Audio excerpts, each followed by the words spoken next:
Excuse me. জি, আমাকে বলছেন? হ্যাঁ, আপনাকে বলছি। আপনি যে ওনার পকেট থেকে টাকাটা নিয়েছেন, ওনার টাকাটা ওনাকে ফেরত দিন। আরে আজব তো, কে টাকা নিয়েছে? এখানে কেউ কারো টাকা নেয়নি। আমি তো মাত্র দেখলাম আপনি টাকাটা নিয়েছেন। আরে আপনি বললেই হলো নাকি আমি টাকাটা নিয়েছি? আমি কোনো টাকা পয়সা নেইনি। আপনার কি মাথা খারাপ হয়ে গেছে নাকি? আপনি মিথ্যা বলতেছেন কেন এভাবে? আমি আপনাকে দেখেছি, আপনি ওনার পকেট থেকে টাকাটা নিয়েছেন। আরে আজব! এই তুমি একটা পিচ্চি মেয়ে, এত ছোট হয়ে তুমি বড়দের মধ্যে কথা বলতে আসছো কেন? বেয়াদবের মতো, বেয়াদব মেয়ে একটা। খবরদার, আমার মেয়ের সাথে আপনি এভাবে কথা বলবেন না। প্লিজ, আপনারা অযথা আমার বিষয় নিয়ে তর্ক করবেন না। হতে পারে ভুলে আমি টাকাটা আমার বাসায় ফেলে রেখে এসেছি। দেখলেন তো, যার টাকা হারাইছে বলতেছেন, উনি নিজেই বললো যে উনি টাকাটা বাসায় ভুলে ফেলে আসতে পারে। তো যার টাকা, ওনার যদি প্রবলেম না থাকে তাহলে আপনার এত প্রবলেম কেন? আসলে শুধু শুধু আপনি তর্ক করছেন, চুপ থাকেন তো। আর এই যে বুড়ো হয়ে গেছেন, আপনি কি ইন্টারভিউ দিতে আসছেন? যান পিছনে গিয়ে দাঁড়ান। শুধু শুধু আপনার চাকরি এমনিতেও হবে না। এক্সকিউজ মি, আপনাকে কে বলেছে উনি চাকরিটা পাবে না, ইন্টারভিউ দিতে পারবে না? এখানে সবাই ইন্টারভিউ দিতে পারবে, জব করতে পারবে। আপনি আমাকে নিয়ে ওদের সাথে অযথা ঝগড়া করবেন না। ও তো ঠিকই বলেছে, আমি বুড়ো হয়ে গেছি, তাই হয়তো এই চাকরির জন্য আমি যোগ্য না। তো যোগ্য না, আপনি দাঁড়ায় আছেন কেন এখনো? ঠিক আছে বাবা, আমি চলে যাচ্ছি। যান। Excuse me. জি স্যার, আপনি দয়া করে হার মানবেন না, আপনি ইন্টারভিউটা দিন। আপনি আসুন না, আমার জায়গায় এসে দাঁড়ান। আঙ্কেল, আপনি ওনাদেরকে কিছু বললেন না কেন?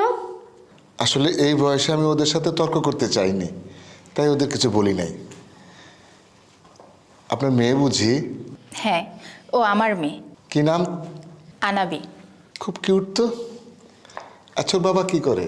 আসলে ওর বাবা এই দুনিয়াতে নেই, এখন আমার মেয়ে আর আমি একা থাকি।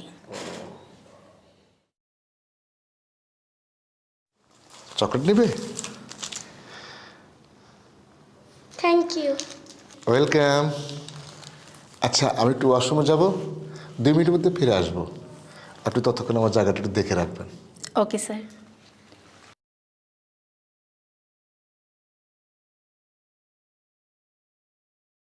আপনাদের সবাই ইন্টারভিউ টাইম হয়ে গেছে, ভিতরে আসুন।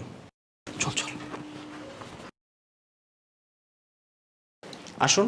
স্যার, আমার সামনে যিনি দাঁড়িয়েছিল উনি ওয়াশরুমে গিয়েছে, আপনি 2 মিনিট ওয়েট করেন। ম্যাম, 2 মিনিট ওয়েট করা যাবে না, আমরা 2 মাস লেট করে ফেলেছি, তাড়াতাড়ি আসুন। স্যার প্লিজ, মাত্র 2 মিনিট, আমি ওনাকে কথা দিয়েছি। Sorry madam. ঠিক আছে, 2 মিনিট যেন 2 মিনিটই হয়। Thank you sir.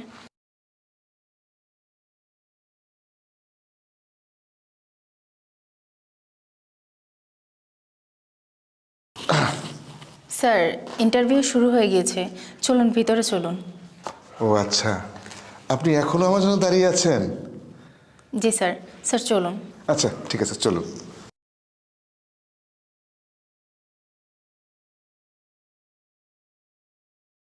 Mohammad Sajjadur রহমানকে?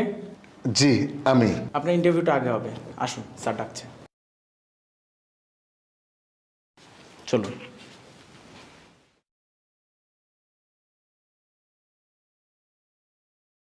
দেখছিস, ওই বুইড়াটারই সবার আগে ডাকছে। এখন যদি ওনাকে এই কোম্পানির চাকরিটা দিয়ে দেয়। সেটাই বুঝতে পারলাম না, বুড়োটাকে আগে কেন ডাকলো? এই সব কিছু হয়েছে কার জন্য জানোস?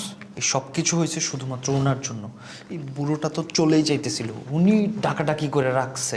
শুনুন, কোম্পানি যদি ওনাকে চাকরিটা দেয় তাহলে ওনার যোগ্যতার জন্য চাকরিটা দিবে। আসছে। বেশি কথা বলে।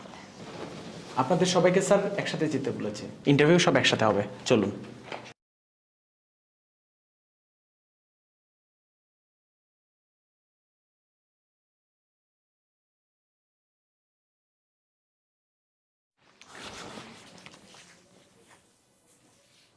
আরে এটা কোন ধরনের ফাজলামো?